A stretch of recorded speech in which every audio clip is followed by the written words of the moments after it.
আমাদের কামলারা এক একটা দাঁড়াই খাচ্ছে, বয়ে খাচ্ছে, শুয়ে খাচ্ছে, ডাইনিং টেবিল উঠে উঠে উঠে বসে খাচ্ছে।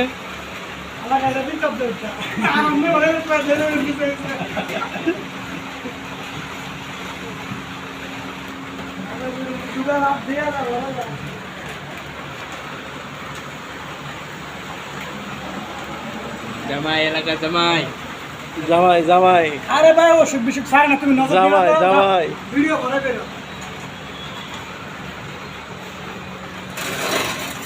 সারাদিন হাট পরিশ্রম করার পরে ভাত দিচ্ছে আজকে ডাউল দেয়া আর লাউ চিংড়ি দিয়ে। কি দেখছো দিদি আটটা আগাইলে না, কাশির মাথা লাগাইলে। এই তো লাউ চিংড়ি আর পাতলা ডাউল।